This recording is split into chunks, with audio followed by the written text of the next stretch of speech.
מקווה שעשיתם את השיעורים, כי אם לא עשיתם את השיעורים אני מבקשת להפסיק עכשיו את הוידאו.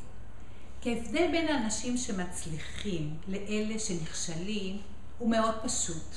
בכל אופן זה מה שנוכחתי לדעת בשנים האחרונות. אנשים שמצליחים פשוט עושים. אנשים שנכשלים פשוט מסבירים. ואחד הדברים שעוד נוכחתי לדעת שככל שה-IQ עולה, ההסברים הופכים להיות טובים יותר ומעניינים יותר, אבל עדיין זה נשאר באותו דבר. אז בואו תעשו את השיעורי בית ותחזרו לתוך. ואלה שעשו את השיעורי בית, בואו נתקדם עוד צעד אחד. עכשיו יש לכם את מפת החיים שלכם. את 10 פרמטרים, ואתם מסתכלים על זה ואתם יודעים בדיוק מה מידת שביעות הרצון שיש לכם בכל אחד ואחד מהתחומים. יש תחומים שלמרות שמידת שביעות הרצון שלכם היא לא הכי גבוהה שבעולם, לא הייתם רוצים לשנות את זה. אני אתן דוגמה אישית. אצלי בתחום החברים יש את הניקוד 7. למה? כי תמיד אין לי זמן.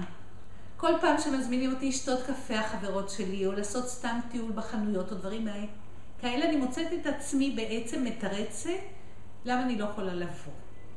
ואז שאלתי את עצמי יום בהיר אחד, האם באמת היית רוצה לשים נכון לרגע זה יותר זמן, יותר פוקוס בנושא הזה? וכשנוכחתי לדעת שהתשובה היא לא באמת, השארתי את זה בניקוד 7 ואמרתי עדיין אני לא אשים את זה את הפוקוס. כי מה שאנחנו הולכים לעשות עכשיו זה להסתכל שוב פעם על גלגל החיים שלנו ולשאול את עצמנו מה הם אותם הדברים שאותם אנחנו רוצים לשפר. ואני רוצה שתכתבו לפחות 20 עד 30, ואם יש יותר אז יהיה נפלא. תיקחו כל פרוסה ופרוסה ותשאלו את עצמכם בנושא של זוגיות מה אני רוצה לשפר, בנושא של משפחה מה אני רוצה לשפר, בנושא של כסף מה אני רוצה לשפר. כי מה שאנחנו הולכים לעשות, לבחור מתוך ה-30, 40, 50 או 20 דברים שתרשמו, על מה אנחנו הולכים לשים את הפוקוס לשלושת החודשים הקרובים. כן, מה שמוגדר כחזון, כמטרה, כחלום, אותו דבר שאם אני אשיג אותו, זה יעשה לי משהו הרבה יותר טוב. שאני אסביר אחר כך את המשמעות של המושג חזון. ולמה כשאין לנו חזון, אין לנו גם דרייב, אין לנו גם מוטיבציה. אנחנו נקשר את זה למטרה, למוטיבציה ולכל הדברים. אבל אני רוצה רגע להישאר בשלב הזה. בשלב הזה עשינו דבר ראשון, לקחנו את גלגל החיים ובדקנו מה מידת שביעות הרצון, שנדע לפחות רגשית באיזה מקום בחיים אנחנו נמצאים. איפה נמצא המקום שמבחינת שביעות הרצון הוא הגבוה ביותר, איזה מקום שביעות הרצון הוא הנמוך ביותר, שנדע רגשית איך אנחנו מרגישים, כי ככה אנחנו נבין איפה אנחנו רוצים לפעול.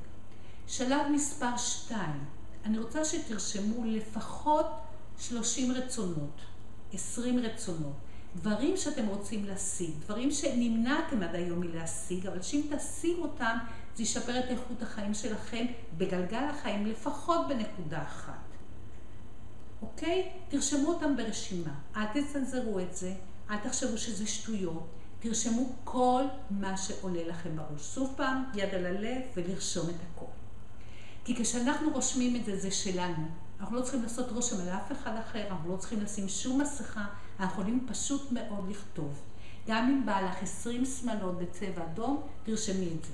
גם אם בא לך 2 מיליון דולר שישכבו לך בבנק, תרשום את זה.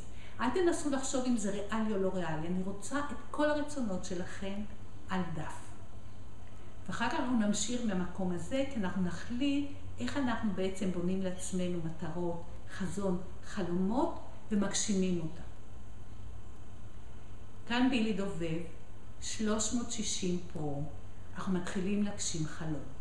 אנחנו פשוט עושים את ההכנות לדרך.